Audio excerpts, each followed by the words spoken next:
El 12 de marzo del año 2000, con motivo de la celebración litúrgica que caracterizó la Jornada del Perdón, se pidió perdón por todos los errores cometidos en el servicio hacia la verdad, según la Iglesia, recurriendo a métodos poco evangélicos.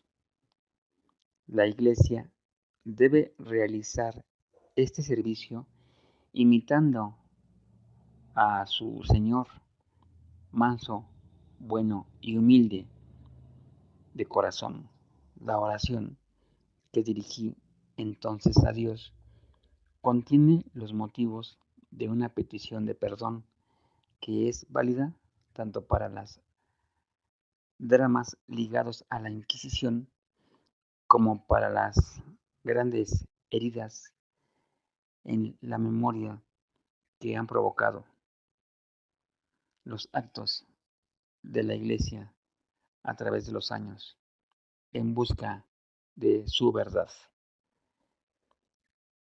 Carta, el discurso de Juan Pablo II, el 12 de marzo del año 2000, con motivo de la celebración litúrgica religiosa en la llamada Jornada del Perdón. La negación de la negación. El gobierno de Teodosio, emperador romano, señaló el triunfo definitivo del cristianismo en el Imperio Romano. Con Teodosio, el paganismo fue totalmente excluido y el cristianismo se convirtió en la única y exclusiva religión oficial del imperio. Al comienzo, los paganos fueron objeto de ataques sistemáticos. Sus templos fueron derribados, las estatuas de sus dioses destruidas, sus ceremonias rituales prohibidas, condenándose con la confiscación de bienes y con la pena de muerte a todos los que no acataban las resoluciones imperiales contra el paganismo. Los no cristianos fueron llamados herejes, repugnantes, estúpidos y ciegos.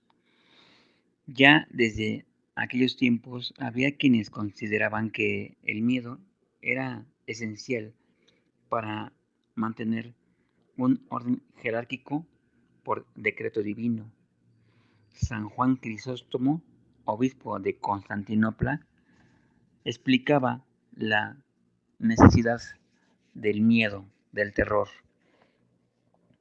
Si privaras al mundo de los magistrados y el miedo que viene de ellos, casas, ciudades y naciones se desplomarían.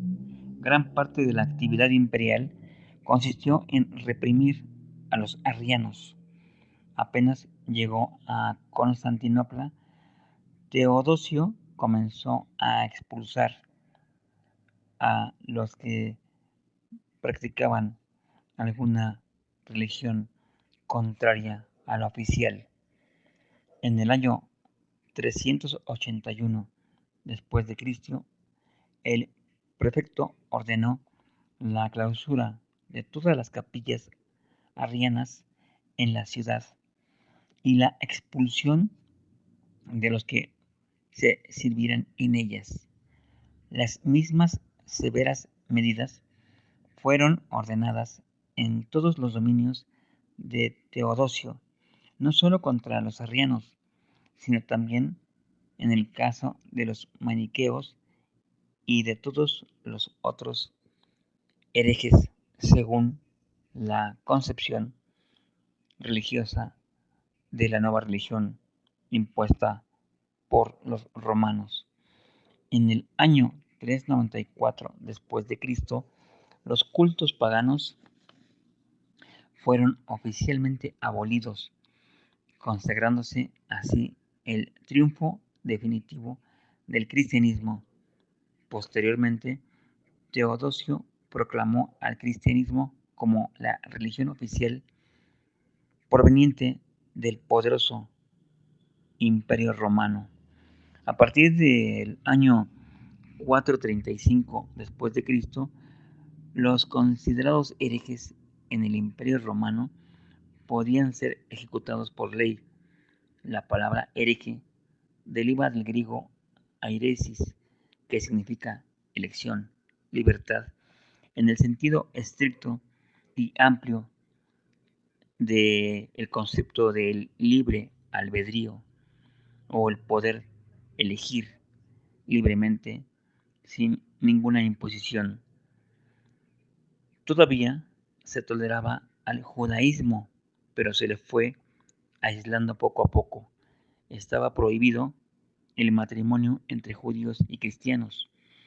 Para las mujeres, el casamiento mixto se castigaba igual que el adulterio, obviamente con la pena de muerte. La ortodoxia religiosa, representada por el patriarca de Constantinopla, con su intransigencia respecto a los aspectos doctrinales más sutiles, al mismo tiempo que se consolidaba en el nuevo imperio, también fue la causa de innumerables problemas con la Iglesia de Roma, que recorrió caminos distintos de la mano del Papa, con un poder en principio muy deteriorado por las invasiones bárbaras, pero que con el tiempo fue creciendo y se transformó en una fuente de graves problemas para el Imperio bizantino. El cristianismo tuvo que luchar contra las innumerables herejías existentes: arianismo, nestorianismo, monofisismo, etc., que veían la doctrina de manera más simple que la complicada y protocolar ortodoxia, y que por ello se convertían en un peligro al ser aceptados fácilmente por las masas más humildes. El Papa León I combatió exitosamente, mediante la celebración de varios concilios, el maniqueísmo que desde África se había extendido por Italia, el pelagianismo que había rebrotado en Aquilea y el priscilianismo que se mantenía en España. Durante su pontificado se celebró en el año 451 después de Cristo el Concilio de Calcedonia, que proclamó la divinidad y la humanidad de Cristo ante las afirmaciones de las herejías que sostenían la separación entre el Padre y el Hijo, considerando éste como inferior al Padre.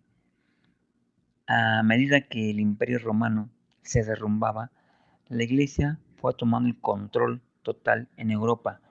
Durante la invasión de los hunos contra el Imperio Romano, mientras el emperador Valentiniano III se refugiaba en Rávena y el Papa León I salió al encuentro de Atila, León I convenció a Atila de que no marchara sobre Roma, hecho que tuvo una gran importancia simbólica, ya que aunque el Imperio Romano siguió existiendo hasta el año 476 después de Cristo, había quedado demostrado que la principal fuerza política en Europa ya no iba a ser el Imperio Romano, sino ahora sería la Iglesia. Desafortunadamente, se dice que entre los años 500 y 1000 de nuestra era, la Iglesia Católica tuvo un efecto devastador sobre la cultura para toda la humanidad, no solamente en Europa. Destruyó y se encargó de que así fuera la educación, todas las ciencias, el arte, la medicina y fundamentalmente la griega y la romana. Del siglo VI al VII, la Iglesia recomendaba únicamente la sangría para todas las dolencias y en especial para evitar el deseo sexual, ya que este era visto como un pecado. Fuera de los conventos, la educación y el aprendizaje fueron erradicados. La Iglesia se opuso al estudio de la gramática, de las matemáticas y del latín. Se clausuraron muchísimos institutos de enseñanza y se destruyeron por toda Europa bibliotecas enteras sin dejar un solo escrito porque se veía como un peligro para el dogmatismo religioso de la Iglesia judeocristiana.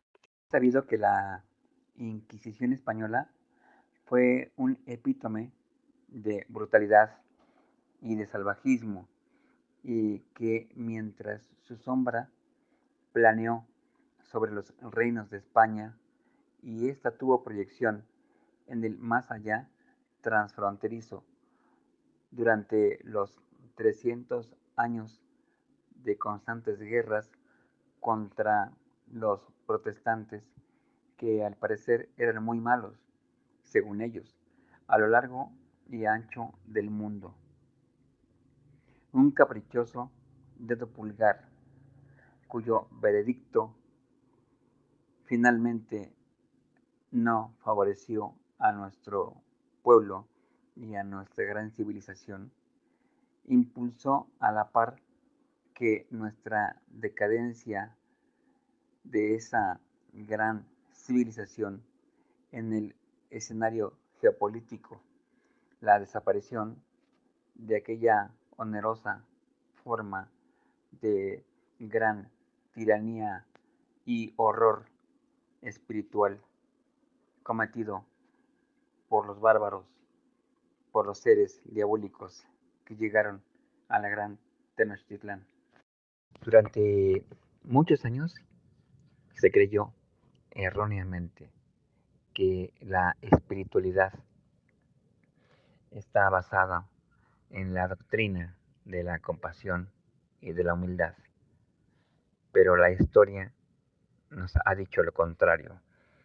La religión judeocristiana, al igual que muchas otras, está basado su doctrina y su práctica en el abuso del ser humano, en la destrucción de civilizaciones y en la destrucción de la bondad y de la bella espiritualidad que debería permear el alma de cada ser humano.